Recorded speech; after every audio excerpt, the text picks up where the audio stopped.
The Ozone. Welcome to the Ozone Podcast with Jaguars Senior Writer John Oehser. All right, welcome to this week's Ozone Podcast. I'll get right to it. We have Jourdan Lewis, cornerback, who's signed as a free agent this offseason. And Jourdan, first of all, thank you for doing this very much. No problem. And we were talking a little bit before we went on the air. Free agency doesn't always work. Yeah. You kind of smiled and said, hey, I can count on one hand the number of times it has. Mm-hmm. What's gone right? Because it's been notable since you got here, the leadership, everything, what a fit it has been. Why?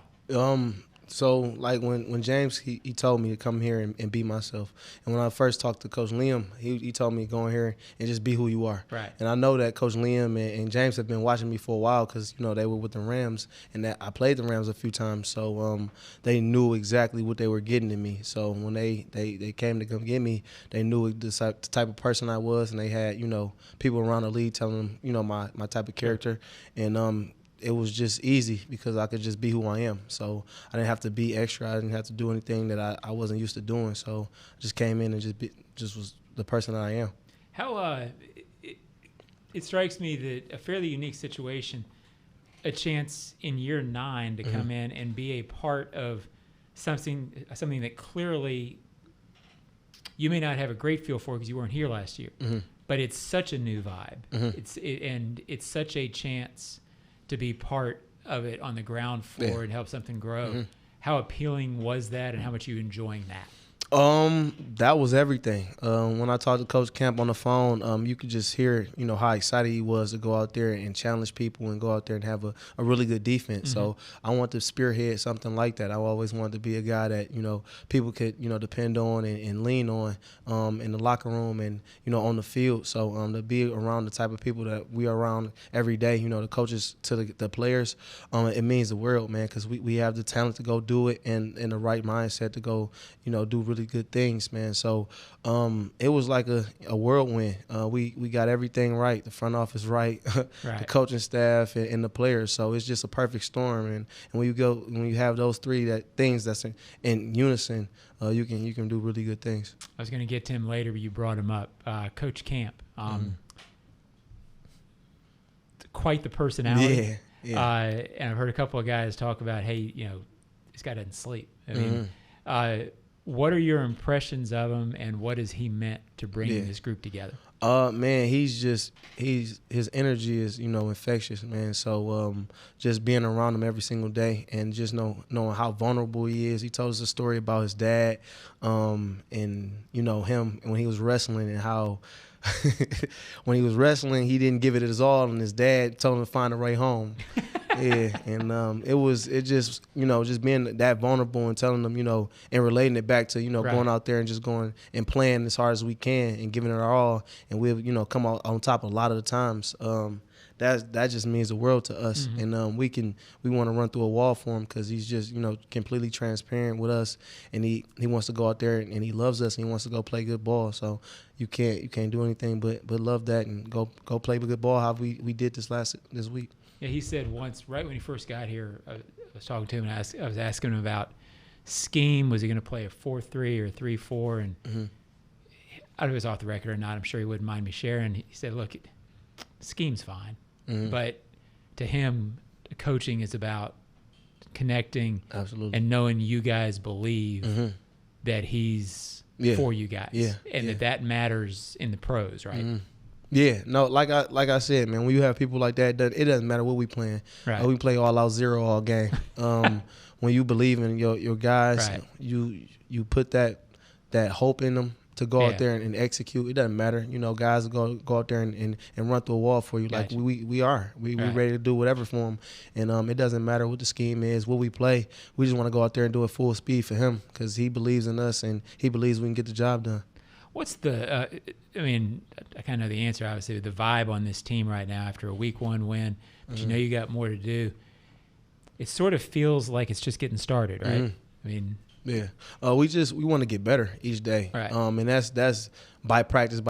So yesterday it wasn't our best practice, and we wanted to go out there and show that we can go practice well. So it's not about, more so the games and things like that. It's more so our process and how we do things and how we do our day-to-day. How hard we practice, how detailed we practice, how detailed we are in the meetings, and what's our connection off the field. So that's really what we think about on a day-to-day basis. Right. What has it meant to you to be a captain immediately on a new team? I've been waiting for that for a while. I mean, unofficially, I've been a captain for a while. Sure. But for the team, the staff and my unofficially teammates. Here or unofficially? No, unofficially in Dallas. Okay, gotcha. So in Dallas, I was on, the leadership committee and things like that. But to have that C on the jersey, to go out there and represent the guys and the staff the right way, and for them to believe in me as early as they have, it just means the world. Like I said, I'm ready to run through a wall for them. Right. Because they believe in me, and they have hope that I can, lead this team to victories. How do you lead? And what I mean by that is, sometimes when a veteran comes in new and sort of is just doling out advice, young guys can sort of say, okay, well, but so how do you approach being a leader and being there for guys? Like Coach Campanelli has with me, how Coach Liam has with me, just building a relationship. Okay. Build a relationship with those guys. If we have any chance to go do something outside of football, we go do it.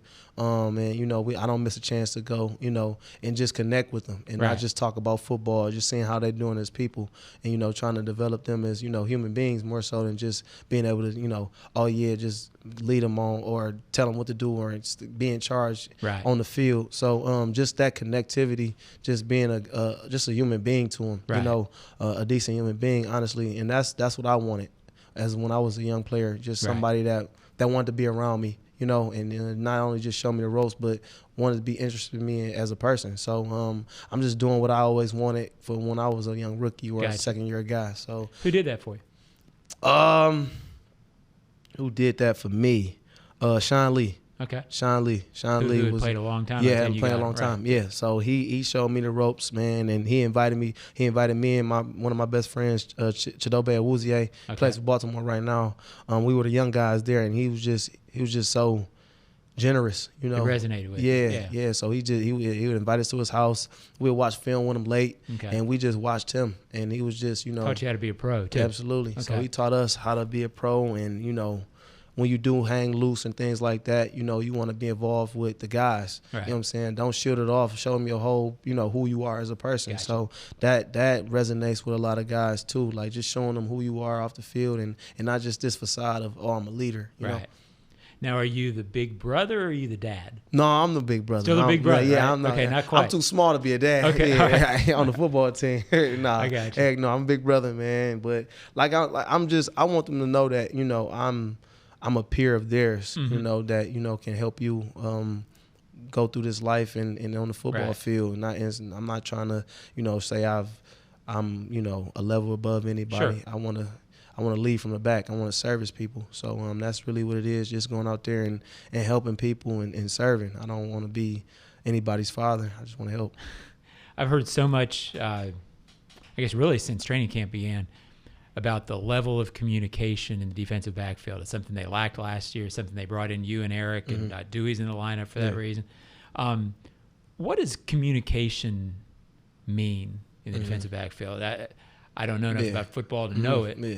How does that come to life? That's the difference between a touchdown and stopping people on third downs and things like that. So when you communicate and we all on the same page and we know how we're going to play everything exact to the the structure of the defense, is harder for the offense to get one over on us. So when we don't communicate and people are guessing and people are saying, oh, he's going to play it like this, that's when the deep ball gets over our heads and stuff like that. So us being on the screws is us, talking first, understanding what we're doing exactly to the T on that certain play, and that takes time and that takes communication on a very high level. So pre-snap, we got to go out there and talk to each other and let each other know what we have and alert this, alert that. So we all on our P's and Q's and know exactly what to do.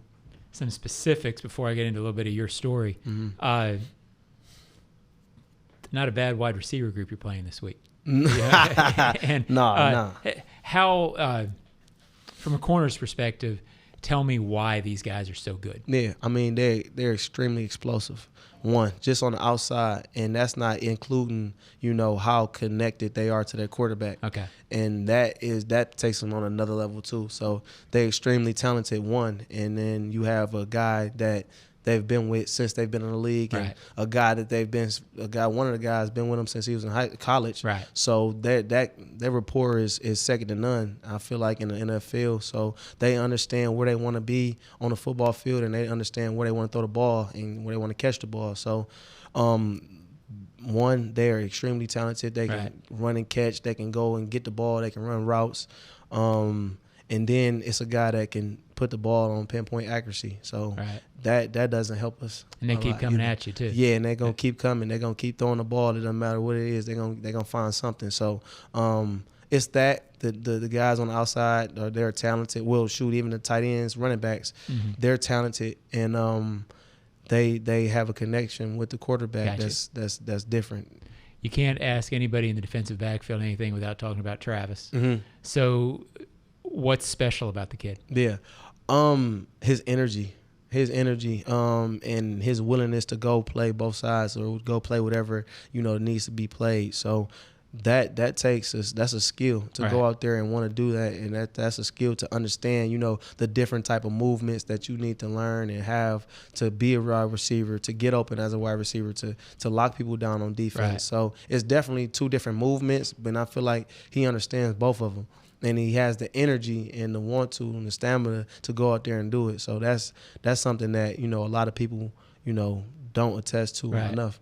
I keep hearing about how, like, an unreal teammate he is already for a young kid coming in with a lot of hype. Mm-hmm. Tell me about that. I mean, as a veteran, it would be easy to, for the guy to alienate people. Mm-hmm. But everything you hear is that this guy. No, even today when we was on the field, he was like, "Yeah, J. Lou, this you should bag up here. You should bag up here when you checking me. This how I, Right. This is kind of harder when you do this and that." I'm like, okay, that's dope. Right. You know what I'm saying? So he understands how to make the team better. With, and he's team first, everything you hear, right? So he understands that. He just want to play football.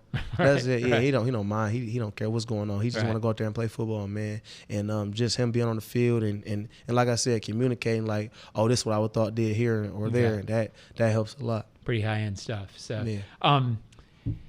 people who don't know, remarkable what you have been through. And I'm referring to your injury. Mm-hmm. I think it was 23, right? 22. 22. I'm sorry.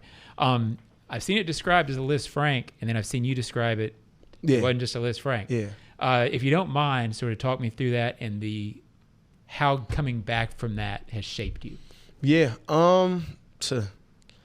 I knew it was gonna be a long road. Right. I knew it was gonna be a long road. So honestly, it wasn't. They said they classified it as a Liz Frank because I broke like the top bones on my foot, but that actually was part of it, but not all of it. No, right? I crushed my entire foot. Yeah. Like I broke all of the bones. I tore all of the tendons. Like I completely crushed it, and nobody really told me how bad it was. They said it was bad, but didn't want to discourage you. Yeah, no, they didn't. But once I was starting to come back, and they knew like I played, they was like, we didn't think you were gonna play again. Wow. And didn't think we were gonna play again because they've never seen anything like it. Right. So I don't even know how I did that. My guy Britt Brown. In Dallas. So we were with each other every single day, and he encouraged me. Like I told you, he never told me exactly how severe it was. Right. Until I came back. Right. But he always encouraged me, and we spend every day with each other, getting better and saying, he was like, I'm gonna get you back on the field. So, him and Ferg, they pretty close. Okay, gotcha. But he always talks about it, and he even to this day, he's like, how my boy doing? So that's good. Yeah. That's what it's all about. Yeah, absolutely. So it was tough though. It was definitely hard.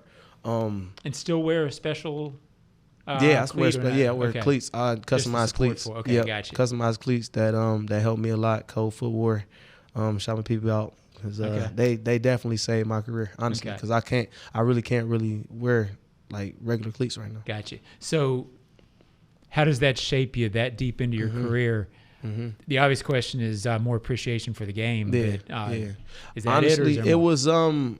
it helped that I was a worker before. Okay. So understanding, what I needed to do, what the muscles I needed to work, and how to get back. It helped that I knew how to lift weights and go out there and run. You weren't just in there. Yeah. You knew what you were doing. Yeah. So I had good people around me that supplemented my workouts, and I had treatment and things like that really strengthened my leg and my foot, my ankle. Gotcha. And then I had to learn how to rerun, especially with my foot and how it was structured now. So that was really the hardest part, just learning, how to run and teaching myself how to run again. But, going into doing the work and lifting weights and things like that, that was the easy part. I knew what to do because I already did it. So a lot of times when guys get hurt and you don't see them play again, really, it's because they never really worked before they got hurt. So they don't know really how to come back. So I knew what I needed to do and the things that I did to do it, and now I'm back in tip-top form. I know you've gone over that a lot, so I appreciate you sort of telling our fans about that. Sitting here talking to you, you're in a good place.